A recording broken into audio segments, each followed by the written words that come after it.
He wasn't just smuggling cocaine, he was smuggling an ideology. Armenia, Colombia, 1949. Carlos Enrique Lehder Rivas entered the world at a crossroads of war and exile. His father, a former Nazi pilot, had fled the ruins of Hitler's Germany. His mother, a local Colombian woman, came from the heart of a nation that had never known peace, only different forms of struggle. Carlos was born between two worlds, one that worshipped order, another that survived chaos, and in that fracture, something cold began to grow.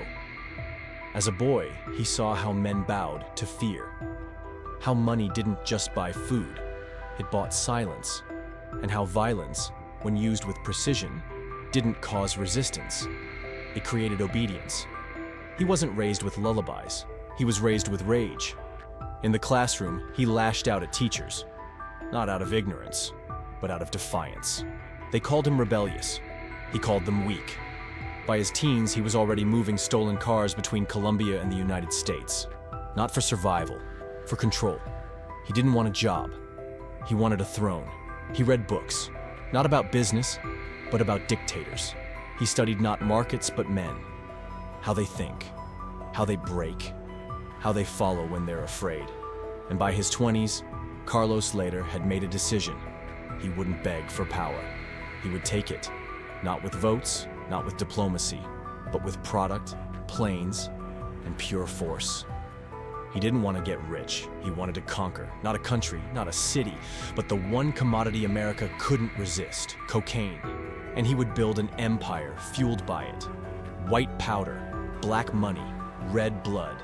And it would be ruled not by law, but by Carlos Lehder, United States, mid-1970s. Sometimes, the best universities don't have classrooms. Sometimes, they have concrete walls and steel bars. Carlos Lehder was arrested in the US for running stolen cars between Florida and Colombia. To most, it was a setback. To him, it was a door. They sent him to a federal prison, a place meant to punish. But Carlos didn't see punishment, he saw potential. Inside that prison, he met a man who would change everything.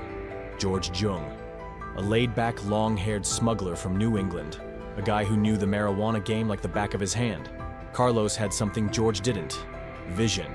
And George had something Carlos needed, connections to the Medellin underworld. Together, in the cell blocks of Danbury Correctional Facility, they began to map out a new model. Not weed, not stolen cars. Cocaine, pure, lightweight, hyper-addictive, and worth its weight in diamonds. Carlos studied the roots, studied the market, studied the American addiction. Wall Street brokers, Hollywood actors, college kids, everyone wanted it. Nobody knew how to get it. Not yet. He saw opportunity, but more importantly, he saw leverage. Lehder wasn't thinking like a trafficker. He was thinking like a merchant of dominance. By the time his sentence was up, he had the blueprint of a global empire memorized. Planes, pilots, cocaine by the ton. Not street sales, wholesale. And not running from the law, but operating faster than it could move. When he walked out of prison, Carlos Lehder was no longer just a thief. He was a graduate, armed with ambition, fueled by ideology and backed by the world's most dangerous product. America had tried to cage him. Instead, it trained him. The Bahamas, late 1970s. In the drug trade, product is power, but transportation is domination. Most traffickers were still stuffing kilos into car trunks, bribing airport workers, or praying boats didn't get boarded. Carlos Lehder had a different idea. He wanted to control the sky. Using his profits and George Jung's Colombian supplier network, Carlos began buying planes. Small, fast, and disposable. He recruited pilots from Vietnam, smugglers from Miami, and mechanics who asked no questions. But planes needed somewhere to land. That's when he found it. A sleepy, sun-drenched speck of land in the Exuma chain of the Bahamas, Norman's Cay. Population, a few fishermen, a bar, and an airstrip. Perfect. He didn't just rent the island. He bought it, piece by piece, building his own private nation in international waters. Barbed wire went up. Locals were forced out. Armed guards patrolled the beaches. Soon, Norman's Cay wasn't a Caribbean getaway. It was Fort Knox for cocaine. From Colombia, planes would fly to the island, land on the Strip, refuel, reload, then take off toward Florida, the Carolinas, Georgia. Night after night, load after load. With each flight, millions changed hands, and every dollar made Lehder stronger. But Norman's Cay wasn't just a logistics hub. It was a stage, and Carlos played the role of king. He walked the beaches with a German shepherd and a machine gun. He hosted parties with prostitutes, corrupt officials, and former mercenaries. He blasted Wagner and preached politics. And above the runway, he raised flags, not Colombian, not Bahamian, but Nazi banners. He called it freedom. The DEA called it madness, but no one could touch him. For 5 years, Norman's Cay became the most important 1,000 meters of concrete in the global drug trade. It was where cocaine became unstoppable, where the war on drugs was already lost. And at the center of it all was a man who believed he wasn't just trafficking drugs. He was building history. Norman's Cay, Bahamas, late 1970s, early 1980s. Carlos Lehder didn't just want to sell cocaine. He wanted to rewrite the world, with himself at the center. While Escobar built an empire in shadows, Lehder demanded a spotlight. He wasn't content being rich. He wanted to be worshipped. On Norman's Cay, the lines between cartel, cult, and country began to blur. He wasn't hiding anymore. He was broadcasting. Massive Nazi flags waved over the compound. Hitler's speeches were played like sermons.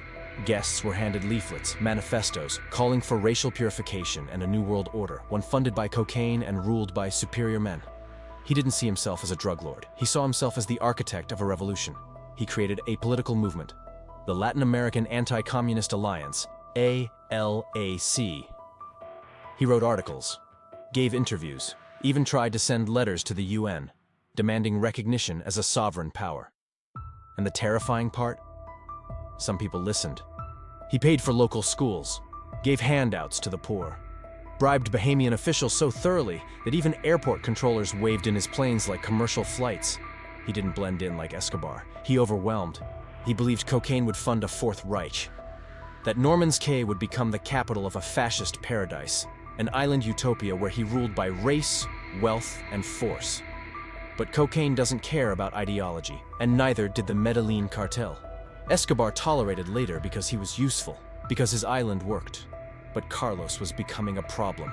He talked too much, he preached too loud, and worst of all, he attracted attention. American journalists began circling the island. DEA agents started showing up in the Bahamas. Satellites were locked on the runway. And back in Colombia, whispers spread. If Carlos keeps talking, we're all going down. He thought he was building a kingdom, but the walls were already cracking. And the wolves, inside and out, had started to circle.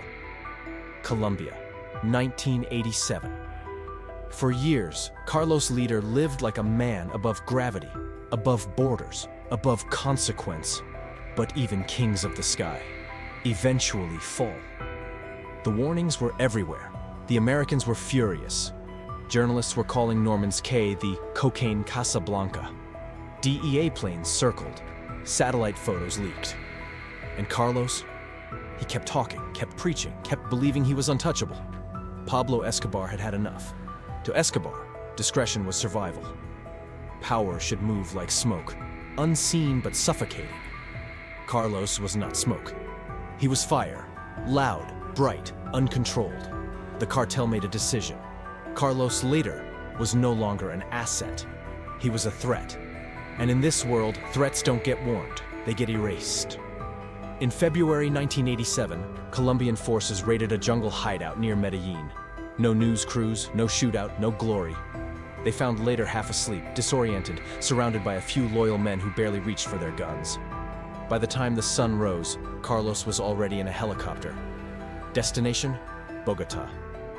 Then the US extradited in a sealed deal under a sealed indictment. Straight into the hands of the DEA. He didn't get a press conference.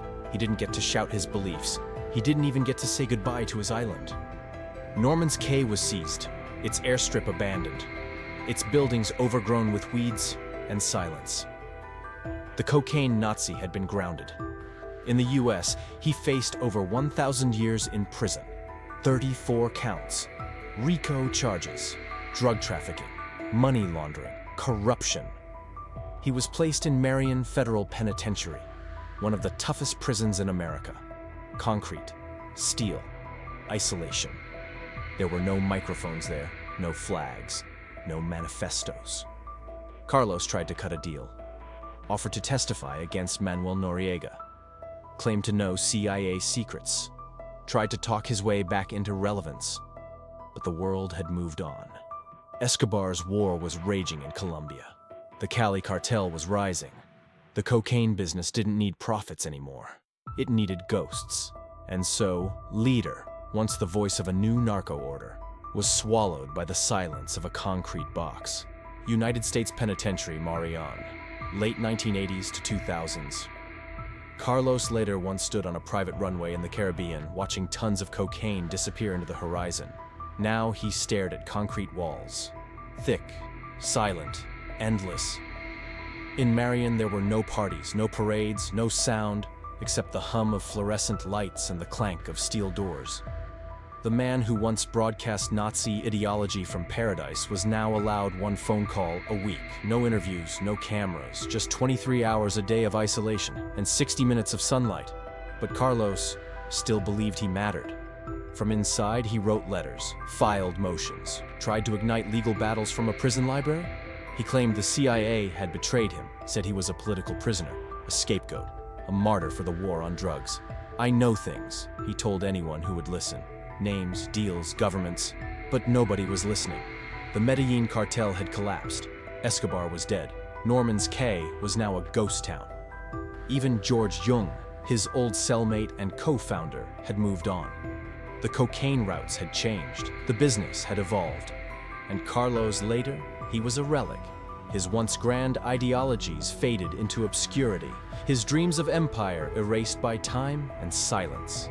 Then, in 2020, after 33 years behind bars, Carlos Lehder was quietly released. No fanfare, no media storm, no island waiting for him. He was extradited not back to Colombia, but to Germany, a country he barely remembered, and one that didn't want him either. Now in his 70s, cancer-ridden and broken, Lehder lives as a ghost, a fugitive turned footnote. No private armies, no cocaine planes, no followers, just a man in a borrowed room with a borrowed past and a legacy no one dares claim. But still, in the Bahamas, Norman's Cay remains. Its runway cracked, its buildings rotted, its silence heavy, a monument, not to cocaine, but to a man who mistook madness for destiny. Carlos Lehder once dreamed of building a nation, a cocaine-powered utopia ruled by ideology, fear, and steel wings in the sky. He didn't just want to traffic drugs. He wanted to shape the world, with pistols and pamphlets, with product and propaganda. For a moment, he almost did. He turned a Caribbean island into a fortress. He spoke like a prophet.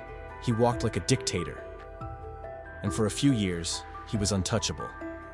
But legends built on ego don't age well. History didn't crown Carlos, it buried him. While others adapted, evolved, and vanished into new shadows, Lehder clung to an old, dying idea of power.